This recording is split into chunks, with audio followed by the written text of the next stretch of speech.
Sweet and Sour, powered by Align, the podcast where we talk about the sweet and not so sweet sides of leadership. Hello, everyone, and welcome again to Sweet and Sour. I am very happy to host Von Sigmund. How are you today?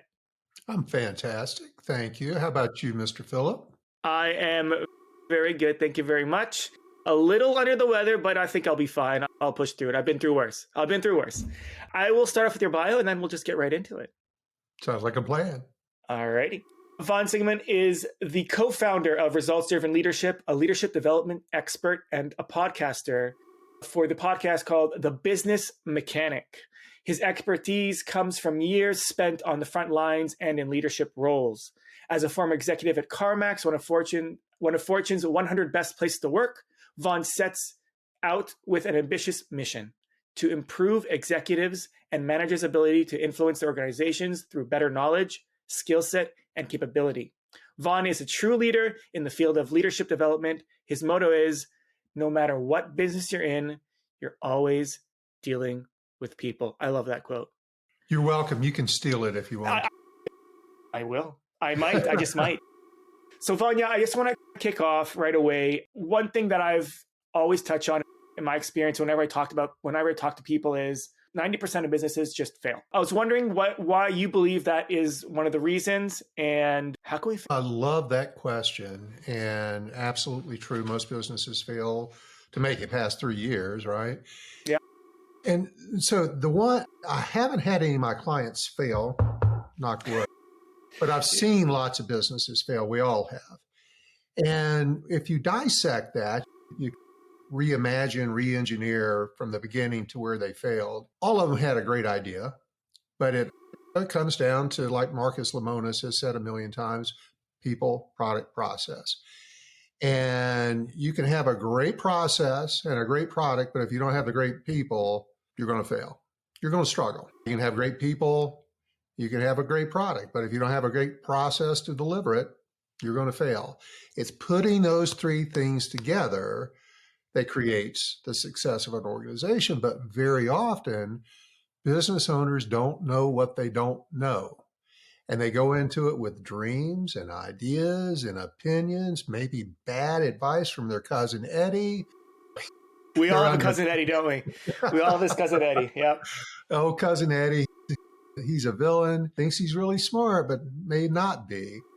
And so they limp along.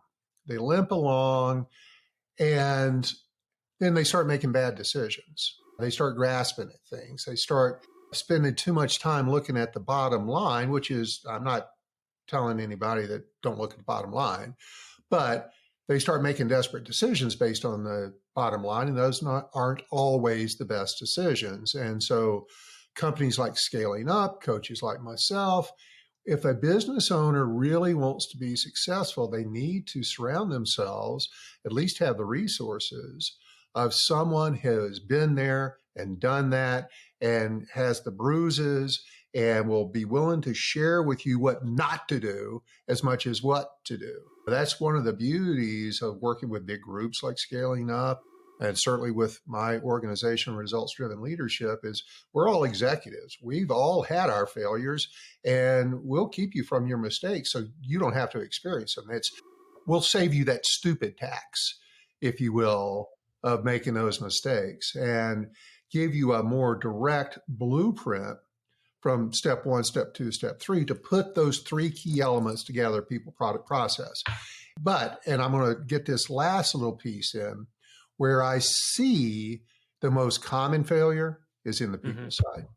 What do you think leaders can do today to help with that? Because the way I look at it, just thinking of what you're saying right now, the people side, what I'm seeing, what I understand from that is that they're not hiring the right people. Is that what you're talking? Is that okay? So they're not hiring the right people. And then once they have those people, they're not leading those people very well. Hiring people is where the right people is where either the success or the failure really begins. If you surround yourself with weakness, you're going to be weak. Even in big corporations, I'm getting ready to go visit a multi-billion-dollar corporation to do my coaching sessions with their executives today. When I came in there a few years ago, they had no idea how to choose people. And of course, they had the revolving door and the frustration and pulling their hair out. There's so many bad people out there. We can't find good people because they're going into it with in my very humble opinion, someone who's hired thousands and thousands of employees in my career, and that's no exaggeration. You've got to hire the right person, not their experience. 90% of the mistakes come from hiring the experience and not the person. And if they'll stop, think about what human elements they want to bring into their organization, what traits, what behaviors, what untrainables they have to have in order to be successful in that role or position, and then start looking for the right person versus their experience. I've never in a 40-year career fired somebody because of their experience, and nobody has. But that's what we're looking for very often when hiring people. We need to look for the person. We fire them because they can't get to work on time, they're disruptive, they won't take any initiative, all these different things. Soft skills. Soft skills versus soft skills. And very often employers, especially new inexperienced employers who are starting a business, don't take the importance of that critical part of hiring. Yeah. I think podcast number 8 or something, I believe. I'm going to probably be corrected afterwards. Regardless, so far that we've recorded, or 9th, I think. But I keep using the word soft skills, and I want to not use the word soft. Even though I might have to coin something brand new, but calling it soft means that it's maybe less important. And I think they're maybe, if not equally important to hard skills, they're probably even more important sometimes, depending again where you are, what position it is. I got to find another name for that. We got to find another name for that. So soft just sounds like weak, and it's not. I've called it competencies. Okay. And I don't like the term soft skills either because it just takes on way too many meanings. Now, competencies can too, but the way I look at either soft skills or competencies are what are things we can't teach people? What do they have to bring in their DNA? And you've got to determine your wants list, your must-have list out of things we can't teach people. We can't teach people work ethic. We can't teach people courageousness. We can't teach people good communication skills or empathy. They either bring that to the organization or not. You can't train any of those things. And if employers, especially new business owners, stop and think about the best people they've worked with in their life, either peers or other employees, maybe in a corporate world, and start thinking about the adjectives that they would describe that person with. And I've done this exercise. I do it in my training session on this. I've done this with hundreds and hundreds of managers and executives. They all come up with the same list. I tell them, start thinking about the best person you ever had and start describing them. And it's, they worked hard. They had a lot of initiative. They helped other team members. They do whatever I ask them to do and never question it. It's the same list of about 10 or 15 things. But if I turn it around, and this is what they don't look out for, because there's a must-have list and then there's a absolutely not list. And so you got to reverse that exercise and say, let me think about the worst people I've ever worked with. And let's start describing them. And so they were lazy, they wouldn't take direction, they were mean to other employees, all these nasty things. They stirred stuff up all the time. They were gossips. So the common way of interviewing does not uncover any of those things, good or bad. I like and that. So it's the second part of it. After you understand what human I want to hire, I've got to figure out how to ask them the right questions to determine whether they possess either one of those. And again, the advice to whoever's listening today, if you are interviewing someone using a behavior-based interview, and Google it, it's everywhere. Contact me. I'll give you the list. I'll give you 100 interview questions. They're all behavioral based that will uncover all of these. I instruct people to look for all those must-haves and rarely will get all of them, but if you get majority of them, you're in good shape. But here's where the big mistake I've made, and I was never perfect in hiring, but after thousands of opportunities, I got a little better through the years. If as soon as I had a sniff, just a little bit of whiff of any of those bad traits, and you can determine those through the right questions. As soon as I had a whiff of that, I had to tamp down my optimism and the self-assuredness of how I can train them on that. I can train that out of them. I cannot untrain bad competencies either. They're going to bring that to your party. And believe me, if they bring that to your organization, it's going to spread like a virus. And now I've got a problem. Yeah. Yeah. That's wow. spreading. I really like that. And we'll definitely love to get that list, or kind of, let's do something together with that, and get that together, because I think that's one of the most important things when it comes to hiring.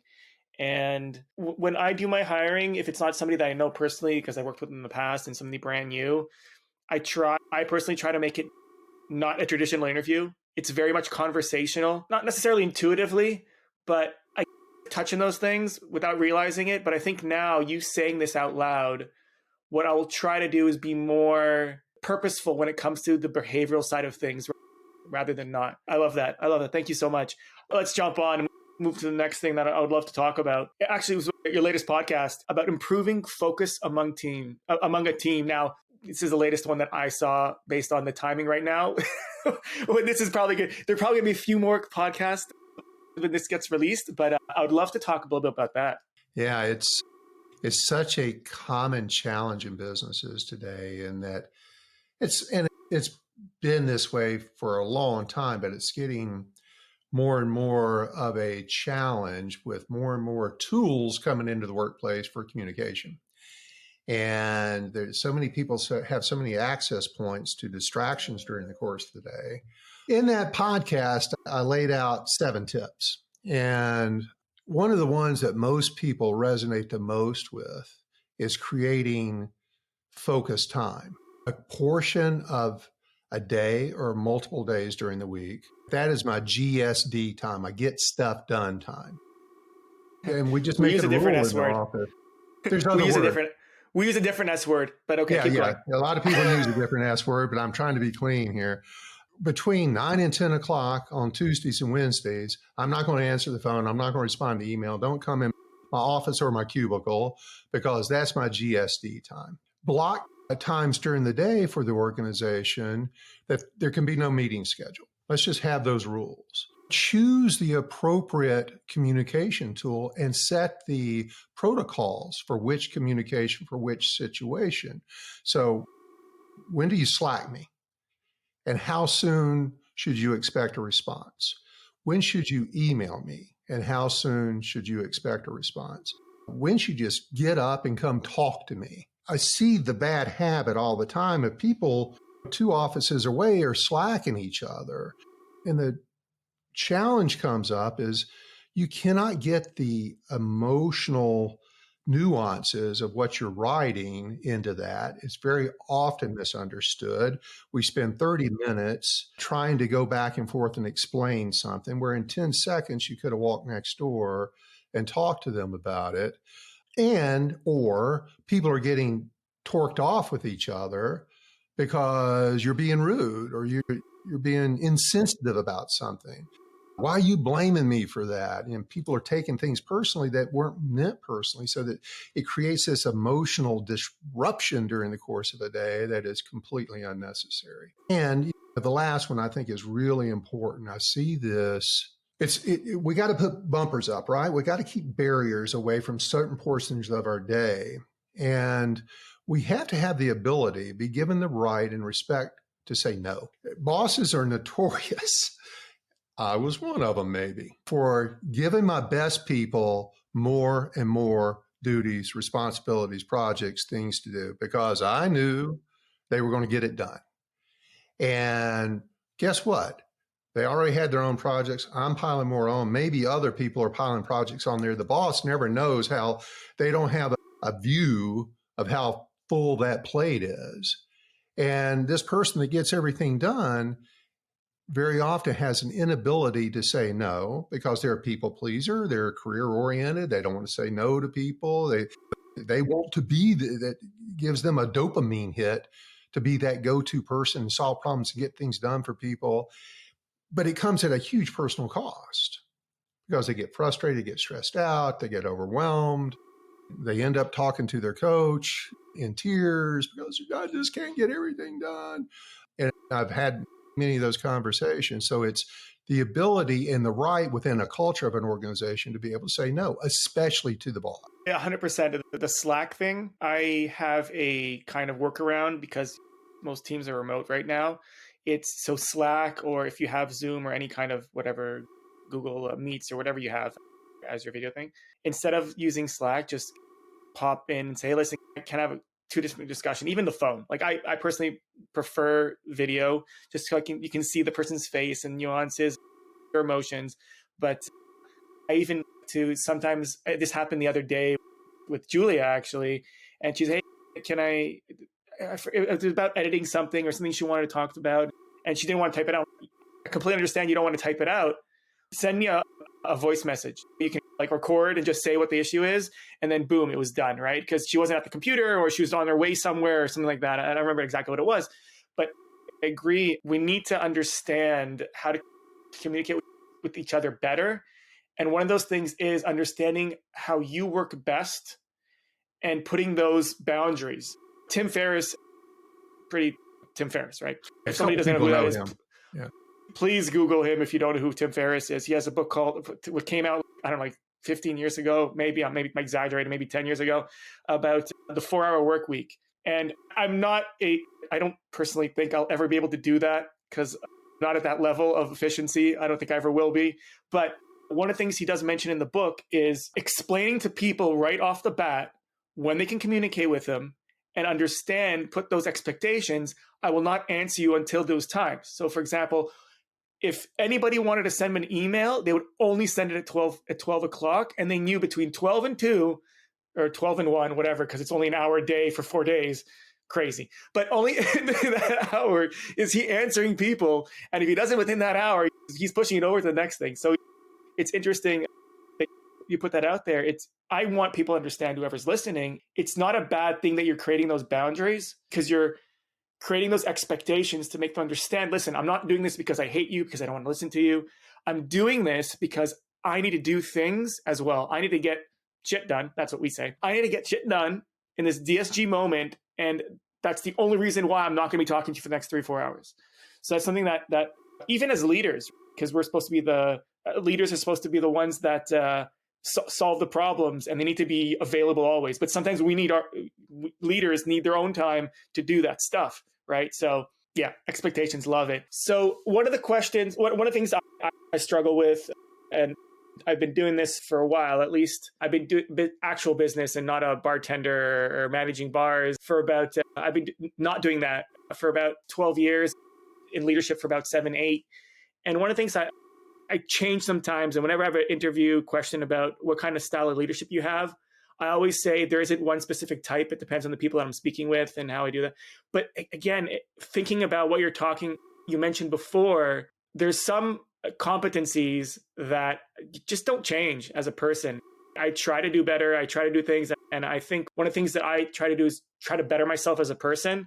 So I think that is maybe a good thing. Probably is a good thing. How do you manage and juggle? What's the best way to do that? Because I would love to get that advice. Okay, just like those competencies, leadership, I believe, has some very defined and arguable competencies, right? The one that I think everybody has to consider, and it's one of those things that may be situational at times, but in order to be an effective leader, there's one key element that I think everyone must have, which you got to be courageous. You got to be brave. You got to be willing to do what others aren't. You got to be willing to stand up for your people. You've got to be able to protect the customer, do the right thing. And more importantly, I see this all the time, that weak managers or weak leaders will often blame others or allow the blame to be placed on others. Good leaders never, ever do that. That's the courageousness. I'm taking responsibility Yeah. going on. If you don't have that, you're going to be weak at best. And then the second part of leadership, and I think this is much more natural to people than even the courageousness, is honesty. And sometimes that's tied with the courageousness because I've got to have courageous conversations or brave conversations, difficult conversations. But very often it's not all about the good. We've got to talk about the bad too. And those bad or uncomfortable conversations often get avoided, postponed, procrastinated. And what leaders don't understand is by putting it off, you're approving it. You're approving underperformance. You're accepting that. And once you finally have had your fill and you get frustrated to have that conversation, it's never as good a conversation as you could have. Yeah. And so it's being willing to have those conversations, be able to frame those conversations around the proper approach of communication. And again, I teach courses on how to have difficult conversations. And there's a process to that, but there's more importantly a mindset. It's a leadership mindset, which forces you to have to check your opinion. You have to hold your opinions loosely because there's always another side to it. There's always Yeah. an element of knowledge that if you go into a difficult conversations with questions and curiosity versus guns a-blazing to get it off your chest, those conversations, those one-way monologue conversations never go as well as creating a good dialogue. And even with that, when you can create that dialogue, you're courageous, you're being honest with somebody, and then you're allowing them to collaborate with you on the problem, they're much more likely to respond in a positive way to an improved outcome. But if you go into and all you do is kick their butt, they're going to go out of there just thinking you're an asshole. Again, I've said we've done a few of these, and I feel a huge part of leadership should be just learning psychology and understanding people. If it doesn't come to you intuitively, just learning how the mind works in general is incredibly important. As a marketer, I've always dabbed in psychology. I've always tried to figure out how to incept people to do things. That might sound really horrible now that I'm saying it out loud, but the idea is, as a marketer, you want to get people to buy things, right? Or at least ask for a sign, like demo or things like that. When it comes to business, when it comes to being a business leader, psychology and understanding the human mind and how it's changing, right? The way people are reacting to everything today is different than it was even 10 years ago, even 5 years ago, in my opinion. This whole pandemic has thrown this accelerator on the fire for the good and the bad, right? I see it both ways, but really, if there's one thing that I'm taking away from all these conversations I'm having with all these very experienced people, more experienced than me, is that you really understand the mind. It's like this main focus that I'm getting with these conversations. And so let me add another element to that, if I may. Yes. Yeah. There is such an important tool, and I've used it for over 20 years. It was a game changer for me in my leadership approach. And there's lots of these types of things out there. I happen to be fond of one. I also am an administrator or facilitate these, are DISC profiles. And understanding your own behavioral nuances, your behavior, your communication style, understanding why you are how you are, and the fact that you can't really change it permanently, but understanding how to adapt your communication style or your behaviors to fit the needs of others. It's almost like becoming a psychologist. It's psychologist For yourself. yeah, I got to understand myself. But once you get a good grasp of yourself and understanding what this tool provides you, it's very observable what the behavioral profiles of others are. And DISC, dominance, influencer, stability, compliance, they all need different approaches. D's you can be really hard with, I's you got to allow them to create and talk and work things through. The S's need to be told what to do, but in a very empathetic, supportive way. The C needs facts and figures. They need data. They don't deal in emotion whatsoever. How do I adapt my natural style to get through to them and get the most positive outcome from any interaction with them, especially a difficult interaction with them? It, to me, and it's a very big part of my practice, is the first thing we do with every new client is we do a DISC profile with the executive. Then we do it with their team. Once the executive understands themselves, we'll go through a big session on how to understand their team. And it is such a game changer to how they perceive their people. It releases all this emotional energy that is misspent because now they understand why that person is obstinate or why that person just comes in and talks all the time at length and has to tell me everything in the world about everything. And it drives me nuts. And you also have the ability as an executive or a manager to be able to talk to your team about their DISC profile and understand how they need. Now we have a perfect conduit. We've got a great connection that creates a much more robust culture of effective communication. Yeah. It's so different today than it was back then. Like back then, it's so and in a good way. I personally think it's in a good way. I love honesty. I love communication. I love transparency. And doing these kinds of exercises, I remember doing something similar. I don't remember if it was specifically a DISC, but for a few interviews in the past, I've done these things. I did it before I was drafted to the Army as well. And I always thought that everybody would answer the same thing. This is obviously when I was younger and I didn't know better. But whenever I say it's like, oh, this is obviously it's B, or obviously, and it's C. Like, why would anybody say anything else? And only somewhat recently, I think it was 3 years ago or something like that, I was with a colleague and we went over similar kind of this. Again, I forgot what the test was called, but it was a behavioral characteristic test. And we were pretty good friends, like colleagues, but we're pretty close. And we had different answers. We cross-referenced what we answered. We had this answer, like, and we said to ourselves, how are we still friends?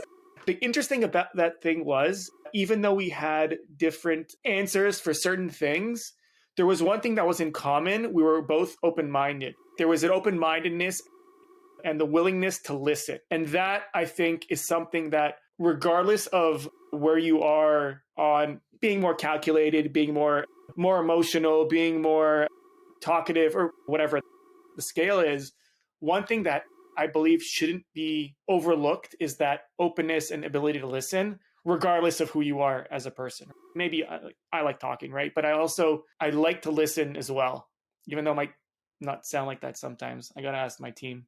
Yeah. We'll see if they answer me straight. Honestly, I hope they will. But I do like to listen, and I like to learn new things. And yeah, it's incredibly important. I think everybody should think about that when they're moving forward. Powerful tool. And I've seen it not only change teams for the positive, and every team we go through these tests and a meeting and an exercise with changes the dynamics of the inner workings. But secondly, I'll give you an example. Tell you a quick story. I'm lucky enough to live here in Southern California. There's a lot of entertainment companies. I work with a couple with their executive team, and there happens to be a comic book publisher out there that some people may have heard of that I'm working with their chief editor on. And he's a very dominant guy. He's a very hard-charging, get stuff done guy, also very creative, very talented. He was the 15th employee at Amazon when it started, which is cool. He used to work 2 offices down from Bezos and sleep under the desk at night with him. Not together, in separate. But, Regardless, no judging. Yeah, it's okay. Clarify that. But I took him through this DISC profile, and it clicked with him. Okay, I understand how I can be very disruptive and unappetizing to my team and how I approach things. But what came from that is his relationship with his daughter. And he had a really difficult conversation or a relationship with his daughter. And I think I saw him a month later, literally, and this is a tough guy, broke down in tears with how it taught him how he needed to change his interactions with his, I think she was 19-year-old daughter at the time, and how all of a sudden they're starting to bond. He's starting to understand her. She's starting to understand him, and how it's completely mended the relationship. So stories like that, it's really important work, but it can also help you in your relationships at home. And let me tell you, I can't let this one go without saying, your ability to listen is a superpower. It is a superpower. And there was a time in my life I thought I was a great communicator, a great orator. I could tell it, I could do things with flourish, and people just hung on every word. Not true. Self-awareness right there. Yep. I came to find a swift kick in between the legs that was not true. But what I learned from that is I needed to shut up and listen, and truly actively listen. That completely changed the outcome of how I was approaching my leadership style. And that it's one of the most basic human needs, is that we need to be listened to. And it's one of the big disruptors to corporate culture, business culture, is the powers that be, the managers and executive team. They don't listen to anybody's opinions, don't ask for it. When you try to discuss things with them, all they're waiting for is an opening so they can tell you you're wrong. But that ability to listen is amazingly effective as a leader, and you cannot discount the importance of that. It's hard to learn, though. It's hard to learn, especially if you have very strong opinions about things. And to take things personally, that's something else you got to work on, right? Yeah. So I have one of those two. So I definitely have strong opinions. So I don't take anything personally. That's something that I learned after. I don't know if I learned it or it just happened to me when I started growing up. I just realized that I shouldn't take anything personally, and what I think is probably a big deal is not a big deal as well. I'm working on. I'm going to be completely honest about that. My strong opinions, and I like to express them. If there's one thing I always tell everybody when I come in, listen, I have very strong opinions and I will talk about them. On the other hand, if you think they're dumb, tell me and we'll work it out. And sometimes people think I'm joking, and I'm not, because of the kind of person I am. Like, oh, he's just saying that. And once I tell him he's going to hate me. And no, really, I will appreciate you and respect you more if you tell me that you disagree with me. Appreciate and expect you even more than that if you explain to me why you disagree with me. That is even probably more important than anything. I don't mind you disagreeing with me, but tell me why. Tell me why. Let's have a conversation about it. And more times than none, if you can convince me, I'll be the first person to say I was dumb. And listen, we go through life with our paradigms, right? And it's your ability to open that up, and the people who work with you's feeling of safety to be able to say what they're thinking, to share their opinions. You often learn things that you never would have thought of. And it completely, I've had my opinion changed so many times, or altered, and often enhanced, because they bring an element of thought that I had not and probably would have never considered. And it just makes whatever outcome from the interaction that much more powerful. The old saying, two minds are better than one, has been around a long time, but it really is true. And if you can get 10 minds are better than one in there too, is even better. But it's a leadership quality, is to be able to hold that back, listen to others' opinions, take action on those opinions, put it into the collective pool of knowledge, if you will. And then the outcome of that is so much more positive and powerful.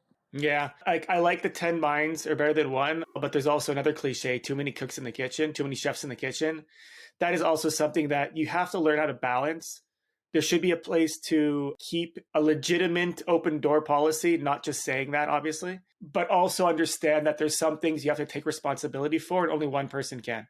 So there has, whether it's you or somebody else that you appoint to be the project leader or project owner, project champion. I like using champion, project champion. You need to make sure that you need to take responsibility and accountability for what's going on, and just make sure you balance the many minds, great, but also not too many chefs, because Gordon Ramsay is it probably a great, imagine like 10 Gordon Ramsays.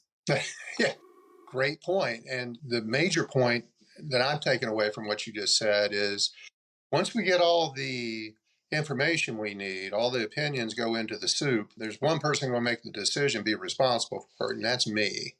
And we're not all going to be out there working either in conjunction or in conflict with each other. In the end, I'm going to coordinate and align everything. But whatever goes right is going to be your fault. Whatever goes wrong is my fault. That works. I'm fine with that. Let's touch on unemployment now. The rate is dropping. On one hand, it's dropping. On the other hand, people are getting let go a lot.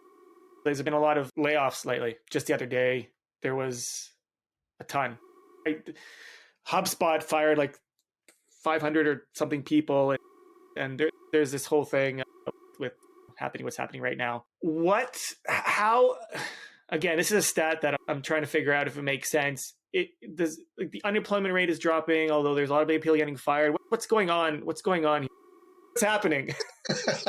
I wish I had my crystal ball and can give you a definitive, but here's what my experience would tell me is these layoffs are certainly a leading indicator of rough times ahead. And very often it takes 90 to 120 days to start feeling the impact of that in different ways, in the economy and certainly in the hiring pool. Yeah. And now, if you're in the tech world, there's no time better than now to start hiring people because, man, there's over 100,000 people just hit the street. Yeah. And unfortunately, maybe fortunately, because many of them were working remotely, but most of them were in the Northern California market. It kind of isolates that ability to hire great talent in that world. But typically that is, again, a leading indicator of rough times ahead. And you're starting to hear tough times about the auto industry, that interest rates are really starting to constrict their ability to sell cars because no longer affordable. You're starting to hear about housing, like housing here in Southern California, sales year over year have dropped 40-something%. So again, another leading indicator. You couple all that with inflation, I think we've got some rough waters ahead. I don't see how we can avoid it. I think unemployment as we see it, that's always a lagging indicator because it's what's last month happened. I think we'll start seeing the benefits of what's happening. As if we're an employer, we're growing, we're adding, we're successful. And I'm already starting to see it. There's going to be more and more people that we have access to. Now, we can't discount the fact there's a lot of people that just quit trying to find a job. There's I think 1.7 million, some big number of people that they just during the pandemic just stopped. Many of those were 55 and older. They decided just to take the package and retire. But many of them are young people, and particularly young men that they've lost their drive. I'm not going to get into that whole subject. I'm not George. But I think we've got a great opportunity for hiring. I think it's actually a positive thing. If I've got a fairly inflation-proof business, well-funded, if I'm willing to put for a period of time people in front of profits, because I know we're going to come out at some point, right? I'm going to need those people when it kicks back in. It's a great time to work on processes and train people and reposition ourselves. But there's also going to be a pool of people I didn't have access to 90 days ago to bring into the organization and fill key positions. And I'm starting to see with several of my peers that I work with, their resume flow has gone up dramatically. Where December to mid to late January, it was a little slow, but just in the past 2 weeks, and I wish I had access to Indeed database to see what changes there, but that's another great indicator. How many all of a sudden applying for jobs? And that data is probably out there somewhere. But I think you asked me a simple question. I'm giving you a very long answer, but all good. I believe it's going to be a great opportunity to bring some folks on board if you're willing to invest in those people. I don't know, maybe you have some insight on that. I would love to see what positions, though. Usually the go-to for cutting off the low-hanging fruit is usually marketing. Unfortunately, it's easiest to cut off because there's a lot of intangibles when it comes to marketing. And if you can't prove anything, it's like, okay, see you later. Thanks for coming. I've seen literally yesterday, one of my colleagues was like, I just got laid off. Anybody has any open positions? He's a content creator, specifically textual content creation. And it's concerning, to say the least. How about this?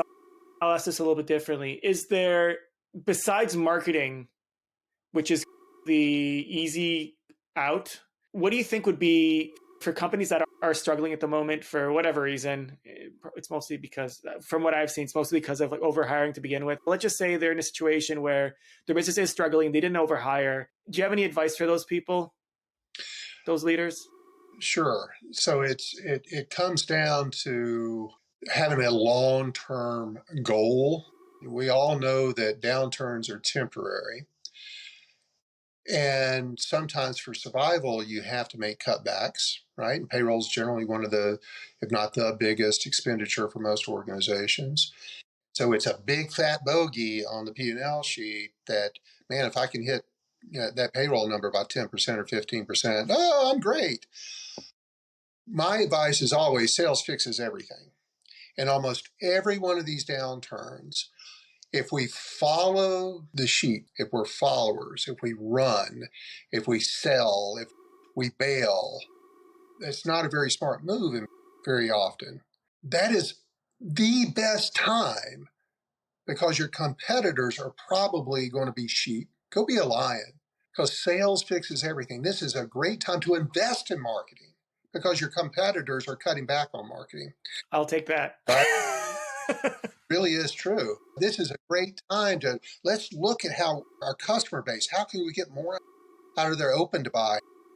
How can we go find new clients? How can we deliver better service? How can we differentiate? Let's get back to our mission and our value proposition, and how can we reimagine that to communicate it in a more powerful way to the world so that we can, it comes down to how do I get more market share? And so, yes, it's really easy to start looking for cuts. What I often suggest, twofold, is let's look at waste.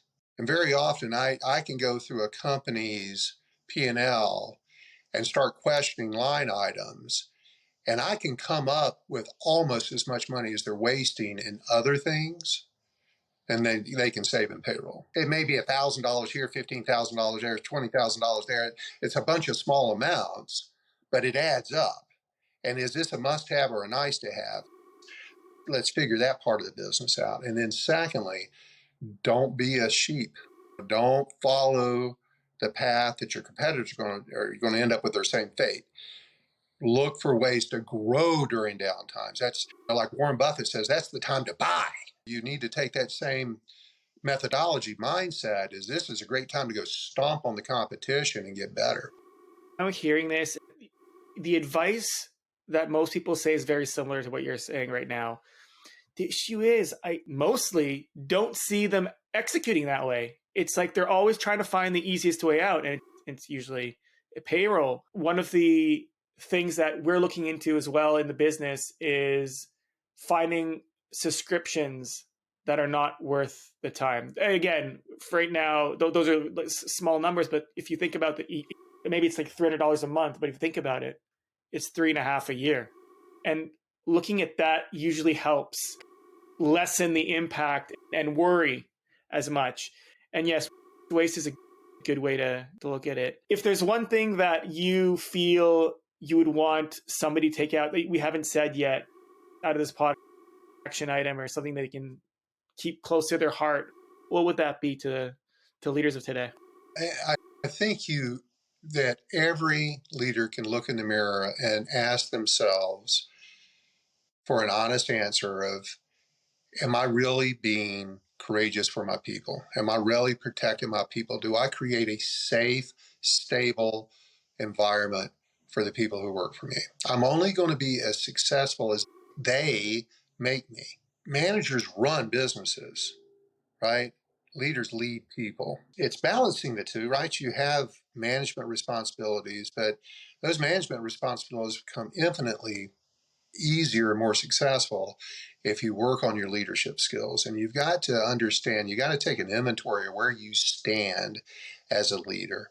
Go take a test, look in the mirror and read a book, read Simon Sinek. I got his new book sitting on the desk, and then go compare that self to yourself, and then take action. You know, a lot of people have great plans. They rarely take action on those plans, and then create a step-by-step SMART goal to go work on that and make it around, my humble opinion, make it around being a better leader of people, because that pays off in gigantic positive dividends every time.